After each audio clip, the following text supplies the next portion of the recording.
하나님께서 말씀으로 창조하신 이 아름다운 세계, 하나님 말씀이 살아 역사하시는 이 미시오데이, 우리 하나님의 선교회장으로 어서 오세요. 하나님의 자비로우신 사랑이 항상 여러분과 함께 하시기를 축원합니다.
카페 복 있는 자입니다. 왼편 카테고리에서 제4편 통일한국 신앙 제1장 다윗 왕국, 그 중에 제1절 다윗 왕국의 신앙.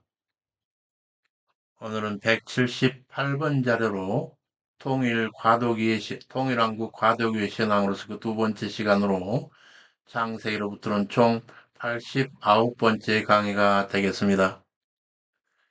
제 교재로서는 구약 중권 272에서 282쪽, 성경 본문으로서는 사무엘하 3장 1에서 4장 12절 내용입니다.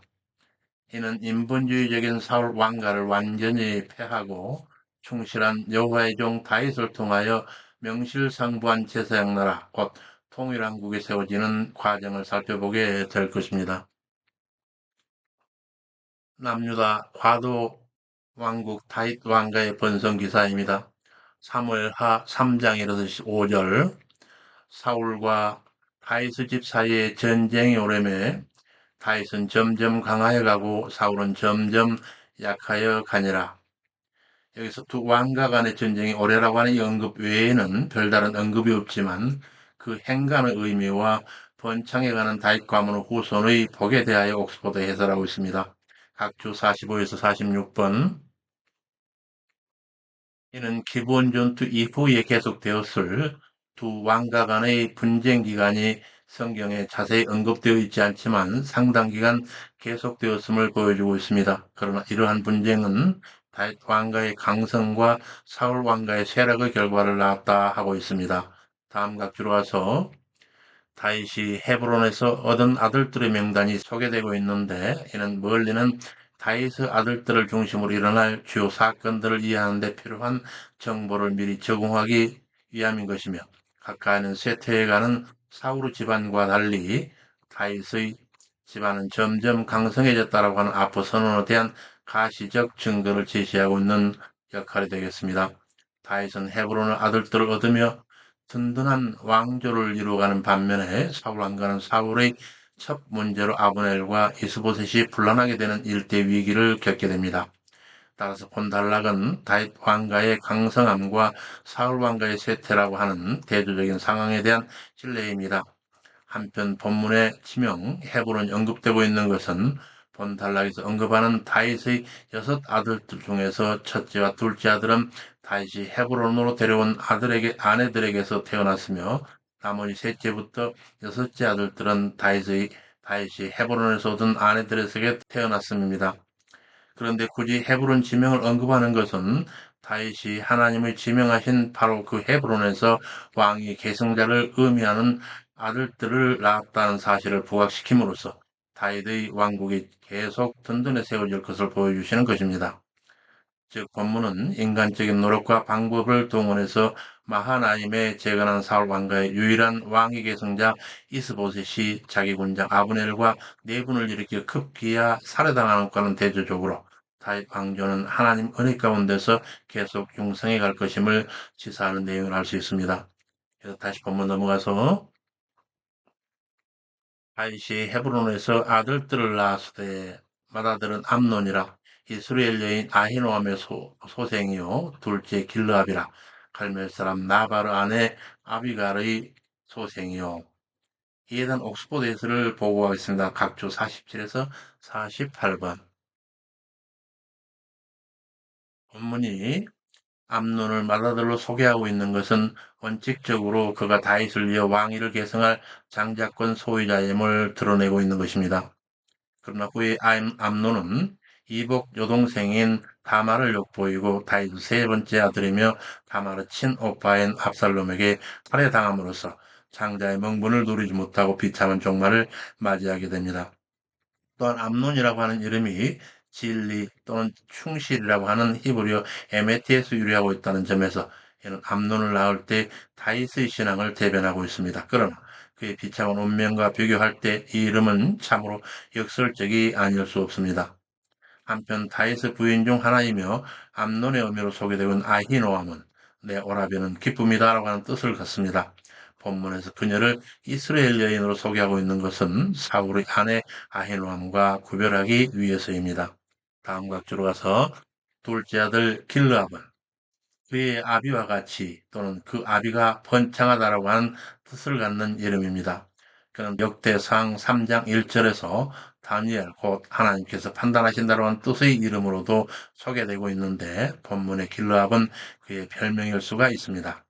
그가 두 개의 이름을 가진 이유에 대해서 어떤 이는 아비가일이 본래 나바르 안에 있던 관계로 다니엘이 태어났을 때 사람들은 그를 나바르 자식이라고 조롱할 수 있었으며 그러한 조롱을 막기 위해서 다윗은 자신을 닮았다는 의미에서 아비와 같은 이라고 하는 뜻의 이름인 길라베라는 이름을 그에게 별명과 같이 붙여줬다라고 말하기도 합니다. 그는 이후 왕위 계승과 연루된 사건에 등장하지 않는 것으로 봐 일찍 죽은 것으로 추정되고 있습니다. 셋째는 압살롬이라 그 둘왕 탈메의 딸 마아가의 아들이요 넷째는 아도니아라 핫깃의 아들이요. 이들은 왕위를 도모했던 두 아들, 곧 셋째, 넷째 아들에 대한 기사인데 이 아들들에 대한 옥스포드에서를 보겠습니다. 각조 49에서 50번. 압살롬 히브리어 아브샬롬은 아비라고 하는 히브리어 아부와 평화라고 하는 히브리어 샬롬의 합성으로 아비는 평화 혹은 평화의 아비라고 하는 뜻을 갖습니다. 그런 압살롬은 이름과는 정반대의 인생을 살았습니다. 그가 자기 친여동생 다말을 이복형 암논이 욕을 보이자 그를 살해하는 피해 복수자로 등장하게 됩니다. 이를 계기로 압살롬은 아비 다윗의 얼굴을 피하여 그 술당 외할아버지 달메에게 피해 갑니다. 그 이후 요압의 계책으로 귀환하여 다윗과 상봉하게 되지만 곧 다윗에 대해 반란을 일으키며 아비의 후궁을 범하는 극악한 죄를 저지르다가 결국 에브라임 숲을 전쟁에서 비극적 제후를 맞게 됩니다. 한편 압살롬의 외가 그술은 다리라고 하는 지명으로 길르앗 근처 곧 헤르몬산과 티베르 호수 사이에 있는 소왕국이었습니다. 그것은 분열왕국 시대에는 아람과 동맹하여 바산을 침략할 만큼 성장하기도 했습니다. 아마도 당시 다윗은 그술왕 달메와 정치적 동맹을 위하여 그의 딸 마가와 정략 결혼을 하였을 것이며 그로 인해 그술은 요단 동편에 있던 이스보셋의 마하나임의 세력을 약화시키는 데 이력을 담당했다고 볼 수 있습니다. 다음 각주로 가서 그리고 또 아도니아는 하나님의 이름인 여호와의 축양야와 주인이라고 하는 히브리어 아돈이 결합되어 여호와는 나의 주인이시다라고 하는 뜻입니다. 그의 어미인 하킷은 그 이름이 축제라고 하는 뜻 외에는 알려진 바가 없습니다. 한편 아도니아는 이후에 자기의 형인 아돈과 압살롬이 죽게 되자 서열상 자연스럽게 다윗 왕이 계승자가 됩니다. 그런데 다윗이 솔로몬을 왕위 계승자로 내정하자 군장 요압과 제사장 아비아달과 더불어 모반을 일으켜 스스로 왕위에 오르려고 합니다. 그러나 이 계획은 실패로 돌아가고 하나님의 뜻에 따라 솔로몬이 왕위에 오르게 됩니다. 이후 그는 다윗의 침상을 수종들던 수냄 여인을 탐내고 왕의 찬탈을 깨달아 결국 솔로몬에게 죽임을 당하는 불행을 겪습니다. 한번 넘어가서 다섯째는 스바달, 아비달의 아들이요. 여섯째는 이드르함이라 에글라의 소생이니 다윗이 헤브론에서 낳은 자녀들이 이러하더라. 헤브론에서 낳은 나머지 아들들에 대한 옥스퍼드 해설을 보겠습니다. 각주 51에서 53번까지. 먼저 스바다 히브리어 샤파티아는 판단하다라고 하는 히브리어 샤파트와 여호와의 축양인 야의 합성어로 여호와가 판단하신다라고 하는 이름입니다. 그의 아비달은 내 아비는 이슬이시다라고 하는 외에 성경에서 더 이상 알려지지 않고 있습니다. 다음 각주로 와서 이드르함은 히브리어 이트레함이라고 하는 백성의 유일한 뜻을 갖는 이름이며 그의 어미 에글라는 암소라고 하는 뜻인데 고대 근동에서는 동물의 이름을 사람 이름으로 쓰는 것이 흔한 일이었습니다. 그리고 이 에글라에 대해서만 다이스 아내란 말이 붙어 있는 것은 여기 아내로 언급된 여인들을 공통적으로 수식해서 동일한 용어의 반복을 피하기 위해 마지막 아내에게만 다이스 아내라고 하는 말이 붙게 된 것입니다. 다음 각주에서 이와 같은 아들들에 대한 번단락을 일부 다처제와 정략 결혼 등 인간적 방법으로 다윗 왕조가 강성해진다라는 오해를 해서는 안 됩니다. 헤브론에서 얻은 이 아들들은 다윗 왕조의 건설에 있어 부정적 영향을 준 자들입니다. 전체 맥락에서 보면 하나님은 인간적 방법으로 세운 기반을 모두 폐하시는 방법으로 다윗 왕조를 강성하게 하심을 보여주고 계십니다. 사울 왕조 마지막 왕 이스보셋은 아브넬의 방법으로 왕이 되었지만 결국 그의 배신으로 종말을 구하게 됩니다. 인간적 방법에 의한 권력은 인간적인 방법으로 폐해지는 원리는 다윗 왕조에도 똑같이 적용이 되고 있습니다. 본달락은 다윗 왕조가 강성해지고 사울 왕조가 약화되는 과정을 보여주면서도 사울 왕조가 사라진 이후에는 그런 요인이 다윗 왕조 역시 약화시키는 원인이 된다고 하는 중의적인 역설을 보여주기도 합니다. 이어서 북이스라엘 사울 왕가가 쇠락해 가는 기사입니다. 북이스라엘 왕 이스보셋과 그의 군장 아브넬 간의 내분이 발생하게 되는데 사무엘하 3장 6절에서 11절 사울과 다윗 집 사이에 전쟁이 있는 동안에 아브넬이 사울 집에서 점점 권세를 잡으니라. 이스보셋이 아브넬에게 네가 어찌 내 아비의 첩을 통관하였느냐. 이스보셋의 군장 아브넬을 향한 이러한 책망에 지닌 의미에 대해 옥스포드 해설하고 있습니다. 각주 54번입니다. 본문은 단순히 아브넬이 성적으로 부도덕한 짓을 저질렀다는 이유로 이스보셋이 비난한 내용이 아닙니다. 그 당시 관행으로 볼 때 선왕의 아내를 취할 수 있는 권한은 오직 왕이 계승자에게만 있었기 때문에 아브넬이 사울 왕의 첩과 동침했다라고 하는 것은 곧 자신이 왕이 계승자임을 선언하는 것과 마찬가지였습니다. 이런 맥락에서 에스보셋은 아브넬의 왕위를 노리고 있다고 판단하고 비난하고 있는 장면입니다.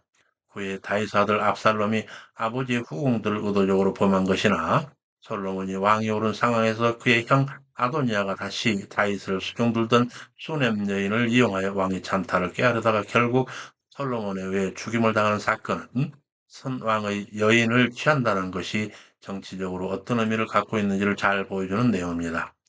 그러나 이스보셋의 판단대로 실제 아브넬이 왕위를 노리고 사울이 첩을 취했다고 보기는 어렵습니다. 만약 아브넬이 실제로 왕이 되려는 마음을 먹었다면 굳이 이스보셋을 마나임으로 데려와서 왕으로 세우는 수고가 필요 없었을 것입니다. 또 현재 상황에서도 또한 사울의 첩을 취하여 번거롭게 할 것이 아니라 군사를 동원하는 방법을 취하면 될 일이었습니다. 그렇다면 본문에 나오는 이스보셋의 후궁은 왕이 찬탈에 대한 불안보다는 점점 강화되는 아브넬의 권력에 대한 이스보셋의 불안에 기인된 것으로 보입니다. 본문 넘어가서 아브넬이 매우 격분하여 내가 유다의 계대강이뇨. 오늘날 당신 집과 형제와 그 친구에게 은혜를 베풀어 당신을 다시 손에 내어주지 않았거늘 이 여인에 관한 허물을 내게 돌리는도다. 여호와께서 다윗에게 맹세하신 대로 내가 이루게 아니하면 하나님이 내게 벌 위에 벌을 내심이 마땅하냐. 그런 책망을 들은 이스보셋 군장 아브넬이 썼는 분노 반응에 대한 옥스포드 해설입니다. 각주 55에서 56번. 여기서 개머리는 군대 장관에 대한 비속어로 보입니다. 그렇다면 본문은 특별히 유다의 군대 장관을 비꼬는 말로 사용되었다고 볼 수 있습니다. 즉, 아브넬이 이 말을 자신에게 사용한 의미는 내가 이스라엘을 위한 군대 장관이지 어떻게 유다에 속한 개머리들과 같으냐라고 항변하는 것으로 읽힙니다. 그렇다면 아브넬은 자신에 대한 이스보셋의 비난이 정치적 모반을 꾀하는 것에 대한 비난으로 파악한 것이 됩니다. 그 구체적인 의미가 어떠하든 아브넬이 이스보셋 앞에서 이와 같이 대항했다는 그 자체가 사울 왕가에서 그가 차지하고 있는 권력의 입지를 충분히 반영하고도 남는다 할 수 있습니다. 다음 각주라서 특히 본문에서 아브넬이 이스보셋 왕을 대변하여 내뱉는 말, 여호와께서 다윗에게 맹세하신 대로 내가 이루지 아니하면에서 이 내가 이루기 아니하면이라고 하는 히브리어 키켄 에세로는 조건 접속사인 만약이라고 하는 히브리어 키와 부사 그와 같이라고 하는 캔과 행하다라고 하는 동사 히브리어 하사의 1인칭 미완료형 에세와 그리고 로는 전치사 뭐뭐를 위하여라고 하는 히브리어 레의 3인칭 대명전미호 오에 결합된 형태로 되어 있습니다. 이를 직역하면 만약 내가 그를 위해 행하면이라고 하는 말이 되는데 이 같은 맹세 문장에는 부정어가 없어도 부정어를 번역하는 것이 히브리어의 해석법이므로 따라서 이는 만약 내가 그를 위해 행하지 아니하면이라고 하는 말이 됩니다. 한글 개혁 성경은 마치 아브넬이 여호와의 맹세를 이루는 주제처럼 번역하고 있지만 실제는 여호와의 맹세를 따라서 다윗을 위해 행동하겠다라고 하는 아브넬 자신의 다짐을 보여주고 있는 것입니다.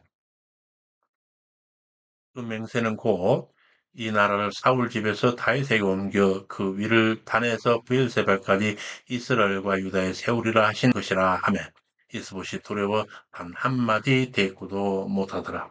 아브넬이 이스봇 앞에서 내어쏟는 이 단호한 항변과 이스봇의 반응 모습을 옥스포드가 해설하고 있습니다. 각주 57에서 58번. 본문의 맹세 내용은 이미 사무엘상에 나타난 여러 사건들을 통해서 예언되고 암시되었습니다. 우선 여호와의 뜻을 고의로 어겼던 사울 왕가의 실정을 다룬 사무엘상 13에서 15장 내용에서는 선지자 사무엘을 통하여 왕권 이양에 대한 예언이 이미 선언되었습니다. 또한 그 이후 사울이 왕위 계승자였던 연하들 발언과 사울 왕 자신의 발언을 통해서도 이스라엘에 대한 왕권이 다윗에게 넘어간다는 사실은 언급되었습니다. 본문은 그동안 이스보셋을 통하여 사울 왕가를 재건하려고 했던 자신의 노력이 여호와의 뜻을 거스르는 인간의 헛된 노력의 손을 아브넬 스스로 실토하는 내용입니다. 이를 사울의 측근이었던 아브넬이 모를 리 없었을 것입니다. 한편 아브넬이 소개하는 여호와의 맹세의 내용은 매우 구체적으로 이스라엘의 땅 지경까지 포함하고 있습니다. 곧 단에서 브엘세바까지 라고 하는데 이는 이스라엘 전체를 가리키는 관용적 표현과 동시에 이스라엘이 하나님으로부터 약속의 땅을 부여받은 영토의 이상적인 경계선을 나타내는 표현으로 여겨지기도 하였습니다. 어떻든 이와 같은 아브넬의 대응에 대해 한마디 대꾸도 못하는 이스보셋의 모습에 대해서는 다음 각주로 가서 이는 이스보셋의 전적 무능함을 나타내고 있습니다. 이렇게 군작인 아브넬이 자신의 무고함을 왕의 면전에서 장황하게 항변했지만 이스보셋은 왕임에도 처음에 문제점만 지적했을 뿐 정작 그의 항변에는 단 한마디 대꾸도 하지 못했습니다. 또한 내용상으로도 아브넬이 사울의 왕가를 부정하고 다윗 왕가를 인정하는 반역적인 발언까지 하였음에도 그에 대해서 아무런 이의도 제기하지 못하고 있는 장면입니다. 본문 넘어가서 그 이후 다윗과 아브넬 간의 국가 통합에 대한 헤브론 밀약이 암약되고 있는데 사무엘하 3장 12에서 21절 아브넬이 사자들을 다윗에게 보내어 가로되 이 땅이 네 것이니까 당신은 나로 더불어 언약하사이다. 내 손이 당신을 도와서 온 이스라엘로 당신에게 돌아가게 하리이다. 다윗이 가로되 좋다. 내가 언약하려니와 너에게 한 가지 일을 요구하느니 나를 보러 올 때 우선 사울의 딸 미가를 데려오라. 이는 아브넬이 다윗에게 사자를 보내 국가 통합에 대한 밀약을 제안하는 장면인데 이때 아브넬의 제안 내용과 그에 대한 다윗의 수락 조건에 대한 옥스퍼드 해설을 보겠습니다. 각주 59에서 60번. 아브넬은 다윗이 자신과 정치적으로 손을 잡으면 분명 통일 이스라엘 왕이 될 수 있음을 자신하고 있었습니다. 그러나 이렇게 자신만만한 아브넬은 결국 요압에게 살해당하고 맙니다. 이는 하나님의 신정왕국이 인간적인 힘의 기반에 세우지 않는다라고 하는 사실을 보여주게 됩니다. 그러나 요압이 아브넬을 살해한 것은 하나님의 뜻이기보다는 이스라엘이 평화적으로 통일되는 것을 방해하려는 사단의 역사의 결과이며 하나님은 그것을 통해 신정왕국이 인간적인 힘의 기반 위에 건립되는 것이 아님을 보여주다라고 말할 수 있습니다. 다음 각주로 가서 다윗이 국가 통합을 제안하는 아브넬에게 자신의 처 미가를 데려오라고 하는 조건으로 제안을 받아들입니다. 누가 하나님과 같겠느냐라고 하는 뜻을 갖는 미갈은 사울과 아히노암 사이에 태어난 딸로 다윗이 블레셋 사람의 양피 200으로 얻은 아내였습니다. 수락하는 조건으로 사울의 딸 미가를 데려오러 가는 데는 사랑하는 아내를 다시 찾는 목적도 있지만 아브넬과 정치적 언약을 맺는 중에 정치적 입지를 굳히려는 목적도 있었고 한때 전 이스라엘을 통치했던 사울의 딸이 다시 자기 아내가 된다면 왕위 계승의 인간적 정통성과 합법성까지 명확해지기 때문이었습니다. 다시 한번 넘어가서 우선 사울의 딸 미가를 데려오라. 그렇지 않으면 내 얼굴을 보지 못하리라 하고 사울의 아들 이스보셋에게 사자들을 보내어 이르되 내 처 미가를 내게로 돌리라. 저는 전에 블레셋 사람 양피 일병으로 정원한 자니라. 이스보셋을 보내어 그 남편 라이스의 아들 발디엘에게서 취함에 그 남편이 함께 오되 울며 비울음까지 따라왔더니 아브넬이 저에게 돌아가라 하며 돌아가니라. 다윗의 조건 미가를 요구하는 다윗의 전갈 내용과 이를 이행하는 아브넬의 모습에 대한 옥스퍼드 해설입니다. 각주 61에서 63번.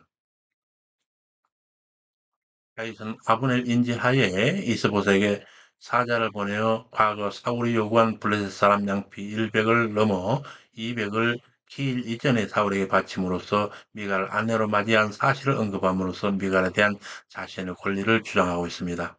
그 이유는 명목상일지라도 이스보셋은 엄연히 북이스라엘 왕이며 미갈은 이스보셋과 남매지간으로 이스보셋과 직접 관련된 문제여서 이스보셋의 허락이 없이는 미갈을 다윗에게로 돌려보내는 것이 어려운 일이었기 때문에 그렇습니다. 그리하여 뒤에서 이스보셋의 사자가 발디엘에게서 미갈을 데려올 때 울며 따라오는 발디엘을 아브넬에 돌려보낸 사실에서도 확인되고 있습니다. 미갈을 빼앗기는 발디엘의 모습에 대하여 다음 각주로 가서 성경은 이와 같은 표현을 통해 발디엘이 미가를 진심으로 사랑했음을 드러냄으로써 다윗이 미가를 취한 것은 정치적 의도에 의한 것임을 암시적으로 드러내고 있습니다. 다음과 주로 다른 한편 이스보셋은 표면상으로는 왕이었지만 실제적으로는 아브넬에게 말대꾸도 할 수 없는 무능력한 인물로 등장하고 있으며 오히려 일개 군장 아브넬이 명령을 내리면 누구나 순종하는 권세 있는 인물로 묘사되고 있습니다. 미가르 남편이 달디를 울면서 따라오는 장면이 본 단락에서 어색함에도 불구하고 소개되고 있는 것은 그를 돌려보내는 아브넬의 위세를 다시 한번 부각시키고 있는 장면인 것입니다. 본문 넘어가서 아브넬이 이스라엘 장로들에게 가로되 너희가 여러 번 타잇으로 너희 임금 상비를 구하였으니 이제 그대로 하라. 이에 대한 옥보드 해설입니다. 각주 64번. 본문에서 너희가 여러 번 타잇으로 너희 왕상기를 구하였으니라고 하는 이 본문을 다시 번역하면 참으로 어제나 그제나 너희들이 다윗을 그 위에 너희 위에 왕으로 삼고자 시도하였노라 하는 뜻입니다. 즉 그들이 이스봇에 대한 쿠데타를 기도했다는 말이 아니라 다윗을 왕으로 삼는 것이 그들의 오랜 여망이었다고 말하고 있는 장면인 것입니다. 그동안 아브넬이 이스보셋을 중심으로 이스라엘에서 권력을 쌓아왔기 때문에 이스라엘 장로들이 속으로는 다윗을 왕으로 삼으려 했을지라도 아브넬 앞에서는 그것을 표현하지 못했다고 할 수 있습니다. 그런데 오히려 지금 그가 이스라엘 장로들을 불러놓고 직접 자기 입으로 그들 마음속에 담고 있던 생각을 꺼내 말하는 것은 다시 한번 이스라엘 장로들이 그의 권세 앞에 놀이감이 되고 있다는 사실을 보여주는 것이라 할 수 있습니다. 또한 본문을 통해 장로들을 중심으로 한 이스라엘 지도층의 마음이 이미 다윗에게 향하고 있음을 알고 있었음에도 아브넬이 자신의 군사적 기반을 이용해 강제로 이스보셋을 이스라엘 왕으로 세웠음을 발견하게 됩니다. 본문 넘어가서 그러하니 이제 그대로 하라. 여호와께서 이미 다윗에게 대하여 말씀하시기를 내가 내 종 다윗으로 내 백성 이스라엘 구하여 블레셋의 손과 모든 대적의 손에서 벗어나게 하리라 하셨음이니라 하고 아브넬이 또 베냐민 사람의 귀에 말하고 이스라엘과 베냐민의 온 집이 선히 여긴 모든 것을 다윗의 귀에 구하려고 헤브론으로 가니라. 여기서 아브넬이 다윗을 만나려 채비하여 헤브론으로 떠난 모습에 대해서 옥스포드 해설하고 있습니다. 각 65에서 66번. 본문에서 선이 여기는 그 모든 것은 이스라엘과 베냐민 지파가 가지고 있는 정치적 판단을 의미하고 있습니다. 여기에서 선하다라고 하는 것은 그들이 다윗이 이스라엘 왕이 되는 것을 합당한 것으로 여겼다는 의미입니다. 한편 본문에서 베냐민 온 집이 이스라엘과 구별되어 언급되고 있는 것은 사울 왕가 아래서의 누린 그들의 특별한 지위 때문에 그렇습니다. 다른 지파도 아니고 사울 왕의 출신 지파인 베냐민 지파가 한 집 예외도 없이 모두 다윗이 왕 되는 것을 선히 여겼다는 것은 모든 민심이 다윗 왕가에 기울었다고 하는 확실한 증거가 되고 있습니다. 다음 각주로 가서 다윗이 이스봇에게 사자를 보내어 미가를 요구했지만 실질적 행동은 모두 아브넬이 했으며 다윗이 있는 헤브론으로 미갈뿐만 아니라 다윗에게 유리한 정치적 결과물을 가지고 오는 사람 역시 바로 아브넬임을 부각시키고 있습니다. 지금까지 상황으로 보면 사울 왕가가 쇠퇴하고 다윗 왕가가 던진이 세워지는데 결정적인 역할을 하고 있는 인물은 당연 아브넬로 여길 수 있습니다. 그러나 아브넬은 이미 기울어진 사울 왕가에 더 이상 기대할 것이 없음을 깨닫고 버리기로 한 것일 뿐 궁극적으로는 사울 왕가가 점점 쇠퇴하고 다윗 왕가가 점점 강성해진 것은 다윗을 통해 당신이 원하시는 신정 왕국을 세우시라는 하나님의 섭리 결과인 것입니다. 한번 들어가서 아브넬의 종자 이히변으로 더불어 헤브론에 이르러 다윗에게 나아가니 다윗이 아브넬과 그 함께한 사람을 위하여 잔치를 배설하였더라. 아브넬이 다윗에게 구하되 내가 일어나 가서 온 이스라엘 무리를 내 주 왕 앞에 모아 더불어 언약하게 하고 마음에 원하시는 대로 모든 것을 다스리게 하리이다. 헤브론으로 찾아온 아브넬을 맞아 잔치를 배설한 다윗과 자기를 환대하는 참치석상에서 타이드 앞에 다짐하는 아브넬에 대한 옥스포드 해설을 보겠습니다. 각주 67에서 68번. 다시 그러한 잔치를 아브넬에게 베푼 것은 전체 문맥상 단순한 환대를 의미하는 것이 아니라 쌍방 간의 정치 협상이 성공적으로 이루어졌음을 나타내고 있습니다. 사울의 딸인 미가를 데려왔기 때문에 아브넬에게 제시했던 다윗의 요구는 이미 충족되었던 것이며 게다가 과거 사자들만 보냈던 것과는 달리 이번에는 아브넬이 다윗에게 직접 왔다라고 하는 사실은 그에게 다윗에 대한 적의가 전혀 없다라고 하는 사실을 나타내기 때문입니다. 다음과 들어와서 이런 사실에서 북이스라엘 실질적 통치자는 왕으로 있는 이스보셋이 아니라 아브넬임을 다시 한번 확인하게 됩니다. 그러면 아브넬이 이렇게 호언장담하는 모습은 이후에 요압에게 어이없이 죽음을 당하는 모습과 대조를 이루면서 하나님의 신정왕국은 인간의 뜻으로 이루어지는 것이 아니라 하나님의 주권적인 역사와 섭리로 이루는 것임을 시사해주는 장면입니다. 본문 넘어가서 이게 다윗이 아브넬을 보내매 저가 평안히 가니라. 그 후에 평안히 돌아간 아브넬에 대한 옥스퍼드에서를 보겠습니다. 각주 69번. 다윗이 아브넬의 안전을 보장해 준 사실이 강조되고 있는 부분인데 그런 아브넬이 다윗으로부터 보장받은 이 안전은 이어지는 다음 단락에서 등장하는 요압의 아브넬 암살에 의해서 불구품이 되고 맙니다. 이런 관점에서 볼 때 본문과 같은 표현을 반복적으로 사용한 것은 아브넬의 죽음에 대해서 다윗은 전혀 책임이 없다는 사실을 드러낸 동시에 인간적인 방법을 통해서 구축된 안전은 언젠가는 무너질 수밖에 없는 불완전한 것임을 교훈하고 있는 부분입니다. 때에 다윗의 신복 요압이 아브넬을 살해하여 자기 동생 아사엘의 복수를 행하는 기사가 이어집니다. 사무엘하 3장 22에서 30절. 다윗의 신복들과 요압이 적군을 치고 크게 노력한 물건을 가지고 돌아오니 아브넬은 이미 평안히 갔고 다윗과 함께 헤브론에 있지 아니한 때라. 어떤 이가 요압에게 고하되 내를 아들 아브넬이 왕에게 왔다가 평안히 갔나이다. 요압이 왕에게 나아가 어찌하심이니까 아브넬이 왔거늘 어찌 잘 가게 하셨나이까. 이에 대한 옥스퍼드에서를 보겠습니다. 각주 70번입니다. 이는 다윗 진영 군대 장관인 요압에게 충격적인 보고가 아닐 수 없었습니다. 왜냐하면 북이스라엘 군장 아브넬은 남유다에 있어서 국가적 원수일 뿐만 아니라 요압에게 있어서는 개인적으로 자신의 동생을 죽인 개인적인 원수이기도 했기 때문에 그렇습니다.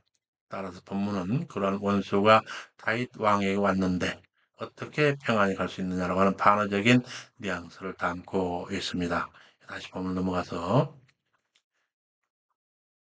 하시려니와 아브넬을 온 곳은 왕을 속임이니이다. 모든 하시는 것을 알려 함이니이다 하고 다윗에게서 나와 사자들을 보내어 아브넬을 지라 물가에서 데려왔으나 다윗은 알지 못하더라. 요압이 더불어 종용이 말하는 듯 아브넬을 데리고 성문으로 들어가 거기서 배를 찔러 죽이니 이는 자기의 동생 아사엘의 피를 인함이었더라. 요압이 다윗의 모르는 중에 행한 아버지를 살해 행위에 대한 옥스포드 해설을 보겠습니다. 각주 11에서 73번. 요압이 다윗 모르게 속임수를 써 돌아가는 아버지를 다시 헤브론으로 돌아가는 데 성공했음을 나타내고 있는데 여기 시라 우물은 헤브론에서 북쪽으로 약 2.5km 떨어진 곳에 위치하고 있습니다. 당시 아브넬이 이곳에 이르렀다 하는 것은 요압이 얼마나 신속하게 사람을 뒤쫓아 보냈는지를 뜻하고 있습니다. 한편 다윗은 알지 못하였더라라고 하는 것은 다윗의 결백함을 말해주는 표현으로서 그가 아브넬의 암살 사건과 무관하다라는 사실을 시사하고 있습니다. 다음 각주로 가서 그런데 그 아브넬을 데려온 이 헤브론 성은 무고한 살인자를 보호해야 하는 도피성이며 더구나 성문은 공의로운 재판이 이루어지는 장소인데 바로 이곳에서 불의한 살인이 이루어졌음을 부각시키고 있습니다. 요압이 아브넬과 단둘이서 이야기하려는 것처럼 속여서 유인했음을 나타내고 있습니다. 아브넬은 처음부터 아사엘을 죽일 의도가 없었으며 정작 죽게 된 것도 정당방위였다는 사실을 감안한다면 요압은 불의한 방법으로 살인을 저지르려고 하고 있음을 알 수 있습니다. 결국 요압의 생애에서 반복된 이러한 불의한 행동 때문에 요압은 다윗 왕가의 성립에 있어서 부정적 인물로 묘사됩니다. 그리고 본절의 이 행동은 다윗이 죽는 날까지 기억되어 다윗이 솔로몬에게 유혹으로 그를 제거하도록 당하게 됩니다. 삼각주로 와서 요압이 결국 아브넬을 죽이는데 여기서 배를 찌르다라고 하는 이 표현은 아사엘이 아브넬에게 죽임당할 때의 장면을 소환합니다. 즉 아사엘은 너무 빠른 속도로 아브넬에게 달려든 나머지 아브넬의 창 끝에 배가 찔려 죽음을 당했습니다. 이로써 요압이 아브넬을 죽인 행동은 국가적인 원수를 척결한다는 대명분에서 비롯된 것이 아니라 동생의 죽음을 그대로 갚아주려는 사적인 복수심에서 비롯된 것임을 시사하고 있습니다. 다시 보면 넘어가서 이러한 요압의 복수에 대한 다윗의 저주가 펼쳐집니다. 사무엘하 3장 28에서 30절. 그 후에 다윗이 듣고 이르되 내르 아들 아브넬의 이에 대하여 나와 내 나라는 여호와 앞에 영원히 무죄하니 그 죄가 요압의 머리와 그 아비 온 집으로 돌아갈지어다. 요압의 행에 대한 다윗의 저주에 대한 옥스포드에서를 보겠습니다. 각주 74번입니다. 이는 다윗과 그의 나라가 하나님과 맺은 언약 안에서 하나님과 동행하는 데 지장을 초래할 죄를 전혀 저지르지 않았다는 의미가 됩니다. 또한 다윗이 나와 내 나라는 무죄한 자의 범주를 내 나라라는 무죄한 자의 범주를 설정한 것은 요압의 행동이 개인적인 복수였다는 사실을 명백히 하고 있습니다. 이는 아브넬의 죽음에 대한 책임에서 다윗과 이스라엘 공동체는 제외되고 오직 요압과 그 가족만 그 모든 저주가 임하게 될 것임을 선포하는 것이기도 합니다. 한번 넘어가서 그 죄가 요압의 머리와 그 아비 온 집으로 돌아갈지어다. 또 요압의 집에서 백탁병자나 문둥병자나 지팡이를 의지하는 자나 칼에 죽는 자나 양식이 핍절한 자가 끊어지지 아니할지로다 하니라. 요압과 그 동생 아비새가 아브넬 죽인 것은 제가 기브온 전쟁에서 자기 동생 아사엘을 죽인 까닭이었더라.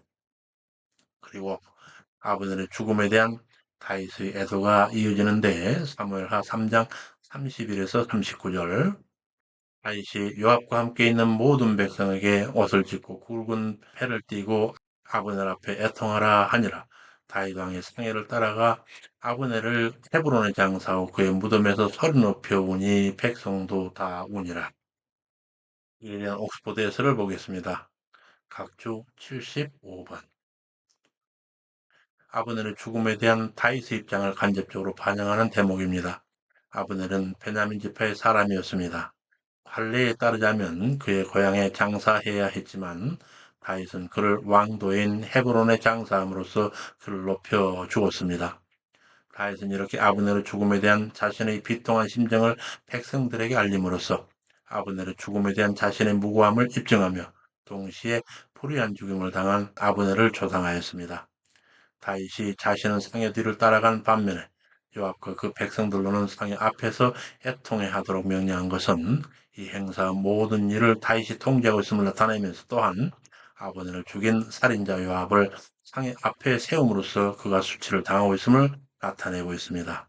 또한 이는 다윗이 아브넬의 죽음을 유다의 왕으로서 바라보고 있는 것이 아니라 전 이스라엘 왕으로서 신하 아브넬의 죽음을 바라보고 있음을 나타내고 있습니다. 북이스라엘 세력이 아브넬의 죽음으로 완전히 무력하게 되었고 그 결과 다윗 왕자가 더욱 견고해졌다라고 하는 암시를 주고 있습니다. 본문 넘어가서 왕이 아브넬을 위하여 애가를 짓되 아브넬의 죽음이 어찌하여 미련한 죽음과 같은고 너의 손이 결박되기도 너의 발이 착고에 채이기도 아니할거늘 불의한 자식 앞에 엎드려졌도다 하며 온 백성이 다시 슬퍼하여 오니라.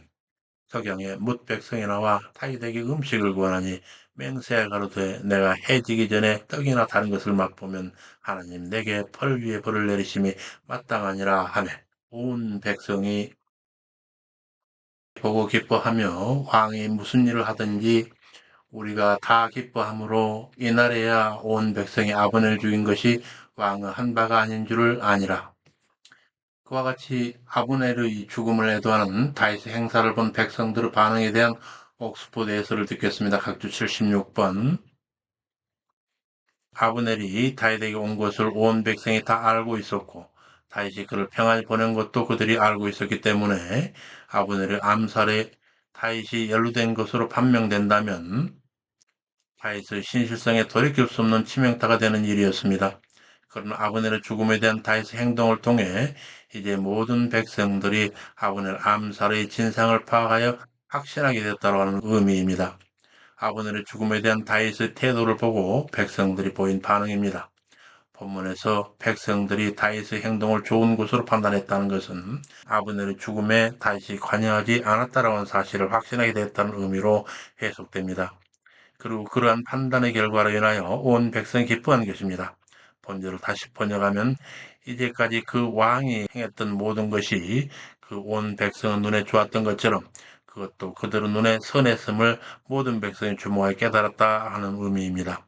다시 말하면 백성들이 지금까지 다윗을 신뢰했던 것처럼 아브넬 살해 사건 이후에도 다윗을 계속하여 신뢰하게 되었다 하는 의미가 됩니다. 본문 넘어가서 왕의 그 신복이 이르되 오늘 이스라엘 방백이요 대인이 죽은 것을 알지 못하느냐. 내가 기름 부음 받은 왕이 되었으나 오늘날 약하여 수레의 아들 이 사람들을 제어하기가 너무 어려우니 여호와는 악행한 자에게 그대로 갚으실지로다 하니라. 일이 이렇게 되었음에도 다윗은 자기의 누이 수레의 아들 요압 곧 생지르며 자기의 군장인 요압을 어쩌지 못하노라. 신하 신료들 앞에서 한탄하는 다윗에 대하여 옥스포드 해설을 보겠습니다. 각주 77에서 78번. 본문은 일개 신하인 요압이 왕의 뜻을 저버리고 아브넬을 죽인 범죄를 왜 다윗이 단호히 처벌하지 못했는지에 대한 현실적인 이유를 알려주고 있습니다. 사울 집에서 권세를 잡았던 자가 아브넬이었다면 다윗 집에서 권세를 잡고 있는 자들은 요압과 아비새임을 본문을 통해 확인하게 됩니다. 다윗은 본문에서 자신의 정치적 입지가 약하여 요압과 아비새를 통제하지 못함으로써 아브넬 살해 사건이 일어났을 뿐만 아니라 그럼에도 자신이 그들에 대하여 어떤 조치도 취하지 못함을 이렇게 한탄하고 있습니다. 여기서 다윗은 자신이 처한 상황에 대해 절대적으로 망상에 잡혀 있지 아니하고 그 상황을 날카롭게 직시하고 있음을 보여주고 있습니다. 또한 자신의 약함을 사람들에게 하소연하지 아니하고 여호와께 가져감으로써 비록 자신이 왕의 자리에 있긴 하지만 궁극적인 재판장은 하나님이라고 하는 사실을 명백히 백성들 앞에 드러내고 있는 장면입니다. 우리는 흔히 다윗은 무소불위의 권력으로 이스라엘 통치한 것을 생각하기 쉽지만 다윗 역시 통치 말기까지 요압 등의 군부 세력에 의해 도전받았음을 성경을 통해 드러나고 있습니다. 다음과 들어와서 다윗이 요압을 악인으로 규정하고 있는 것은 1차적으로 여호와 앞에서 개인적 복수를 위해 무고한 생명을 비겁한 방법으로 죽였기 때문입니다. 하나님은 공의로운 판단에 따르지 아니하고 자신의 판단과 감정에 따라 하나님의 형상대로 창조된 고귀한 피조물인 인간의 생명을 빼앗는 것은 자신을 하나님의 위치에 놓는 심히 불경한 죄로서 하나님의 심판을 결코 피할 수 없습니다. 아울 다윗이 요압을 악인으로 규정한 것은 그가 자신의 정치적 야망을 위해 이스라엘의 통일을 이루시는 하나님의 뜻을 거슬려 궁극적으로 하나님을 해방하였기 때문이기도 합니다. 다윗이 요압을 여호와의 이름으로 저주한 것은 후자의 이유와 더 깊은 연관이 있다 할 것입니다. 이제 이야기는 사울 왕가의 종말을 보여주고 있는 부분입니다. 사울 왕가의 종원 시 주요 인물들에 대한 기사입니다. 사무엘하 4장 1절에서 4절. 사울의 아들 이스보셋이 아버넬이 헤브론에서 죽었다 함을 듣고 손맥이 풀렸고 온 이스라엘이 놀라니라. 이스보셋 두 군장 바나와 레갑이 있으니 베냐민 지파 부에롯 사람 림몬의 아들들이라. 일찍이 부에롯 사람들이 기타임에 도망해 오늘까지 우거함이었더라. 이에 대한 옥스포드 해설을 보겠습니다. 각주 79에서 80번. 부에롯은 원래 가나안 족속 중 하나인 기브온에 딸린 성읍으로 여호수아의 가나안 정복 당시에 이스라엘과 언약 맺은 가나안 남부의 4개의 도시들 중 하나였습니다. 그러나 훗날 베냐민 지파가 이 지역을 차지하게 됨으로써 부에롯 사람들이 자연스럽게 베냐민 족속에 귀속되어서 물론 원래 그곳에 살던 사람들이 기타임으로 도망하여 본서가 기록될 때까지 그곳에 거주하기 때문에 부에롯이 베냐민 지파에 속한 것으로 간주되었을 것입니다. 그러면 엄격한 의미에서 림몬의 아들들은 베냐민 족속이 아니라 가나안 사람들입니다. 또한 이스보셋 암살자인 이들을 베냐민 지파와 연관지어 소개하고 있는 것은 순수 베냐민 지파 내에서는 인재를 동용할 수 없을 정도로 이스보셋 왕가가 약화되었다는 사실을 간접적으로 알리는 동시에 이스보셋 살해 사건이 베냐민 지파와 부엘 사람들 사이에 심화되었던 갈등의 결과임을 암시하고 있습니다. 다음 각주로 가서 한편 부에롯 사람들이 기타임으로 도망간 이유는 명확치 않지만 과거 사울 왕이 놉 사람들을 학살하였을 당시에 놉과 가까운 위치인 부에롯 사람들에도 블레셋의 영향 아래 있었던 것으로 예상되는 기타임으로 도망간 것으로 추측할 수 있습니다. 그리고 이러한 추정을 받아들인다면 왜 이스보셋 암살 사건 직전에 베냐민 지파와 연관된 부에롯 사람들의 역사적 배경을 언급하고 있는지 그 이유도 이해하게 됩니다. 곧 부에롯 사람들은 사울의 위협을 피해서 고향 땅을 떠나 낯선 곳에 거함으로써 사울 왕가에 대해 반감을 갖게 되었고 기회가 주어지자 그 원수를 갚기 위해 부에롯 출신인 레갑과 바하나가 사울의 하나님의 아들 이스보셋을 계획적으로 죽인 것으로 생각할 수 있습니다. 레갑과 바하나가 다윗에게 보상을 기대하고 살인을 저지른 것은 사실이지만 그 이면에는 역사적으로 사울 왕가에 대한 부에롯 사람들의 민족적 감정이 그 배경이라 볼 수도 있는 것입니다. 그렇다면 결국 저자는 이스보셋의 죽음으로 사울 왕가가 완전한 종말을 구하게 된 원인이 바로 사울의 범죄에 있었음을 밝히고 있는 셈이 됩니다. 하나와 레갑의 이스보셋 암살과 그 암살자 처형에 대한 기사입니다. 사무엘 4장 5절에서 12절 베냐민족 속 부에롯 사람 림몬의 아들 레갑과 바하나가 행하여 볕이 쬐을 때쯤 이스보셋 집에 이르니 마침 낮잠을 자는지라 저를 쳐 죽이고 목을 베어 밤새도록 알아봤기로 행하여 여기서 당시 암살자들이 밤새도록 달렸던 알아봤길의 함축하고 있는 의미에 대해서 옥스포드가 해설하고 있습니다. 각주 81번 아라밧길은 갈릴리에서 사해바다에 이르는 요단 골짜기 지역으로 나 있는 길입니다. 레갑과 바하나가 이 한적한 길을 택해 동한 이유는 여행자들과 마주치는 것을 피하기 위해서라 할 수 있습니다. 또한 아라바는 북이스라엘 군장이었던 아브넬이 남유다 요압에게 기브온 전투에서 패하고 마하나임으로 돌아가던 중에 지나갔던 그 장소이기도 합니다. 그런데 본문에서 이곳이 이스보셋을 살해하고 다윗에게로 향하고 있는 암살자들 거쳐가는 장소로 소개되고 있습니다. 곧 헤브론과 마하나임 사이에 위치한 이 아라밧 길은 다윗 왕가가 흥하고 사울 왕가가 망하고 있음을 보여주는 상징성을 지닌 장소라고 할 수 있습니다. 다시 본문 넘어가서 그를 쳐 죽이고 목을 베어 밤새도록 아라밧 길로 행하여 헤브론에 이르러 다윗 왕에게 고하되 왕의 생명을 헤아려던 원수 사울의 아들 이스보셋 머리가 여기 있나이다. 여호와께서 오늘 우리 주 대신 왕의 원수를 사울과 그 자손에게 갚으셨나이다. 다윗이 레갑과 그 형제 바나에게 대답하되 전에 사람이 내게 고하기를 사울이 죽었다 하며 좋은 소식을 전한 줄로 생각하였어도 내가 저를 잡아 시글나게 죽여 그 기별의 갚음을 삼았거든 하물며 악인이 의인을 그 침상에 죽인 것이겠느냐 하고 이스봇을 암살한 그들이 품어 숨겨간 그들의 생각과 그들에 대한 다윗의 생각을 옥스포드가 해설하고 있습니다. 각주 82에서 83번. 그 레갑과 바하나 가졌던 그 생각, 그것을 원문으로 볼 때 그 본문은 자기 생각에만 빠져서 혼자 좋아했다는 의미를 잘 나타내고 있습니다. 다윗은 자신으로부터 보상을 받기 위해 자신이 사울을 죽였다고 자랑했던 어리석은 아말렉 사람을 언급하면서 자신들이 이제껏 섬겨온 왕 이스보셋을 죽이고 그 목을 가져와서 자신에게 보상을 기대하고 있는 폐역무도한 기회주의자 레갑과 바나도 이와 동일한 어리석은 자들임을 우회적으로 표현하고 있습니다. 다윗은 살인을 저지른 악인들에게 돌아갈 수 있는 유일한 보상은 죽음밖에 없음을 경고하고 있습니다. 이는 악인에 대한 하나님의 궁극적인 심판을 예시한 행동이었다 할 수 있을 것입니다.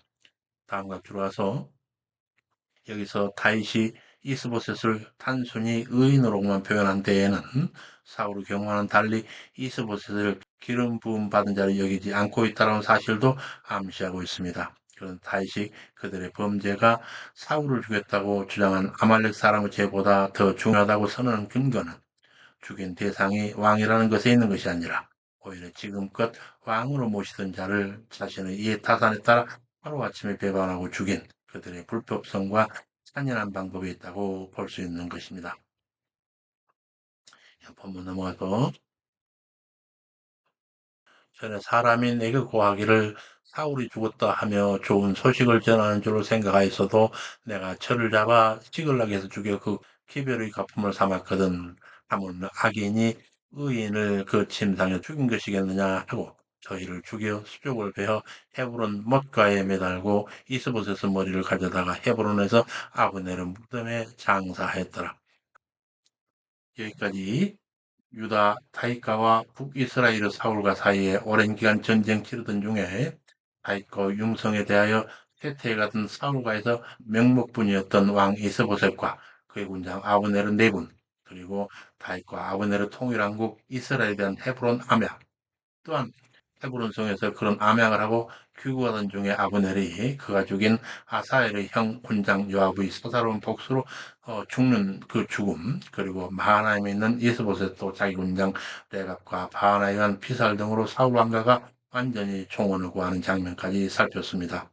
다음 시간에 이런 일이 있은 후에 비로소 여호와의 뜻에 합한 제사장 나라로서 명실상부한 통일한국 이스라엘이 다윗에 의해 세워져 나아가는 장면을 살피게 될 것입니다. 수고 많으셨습니다.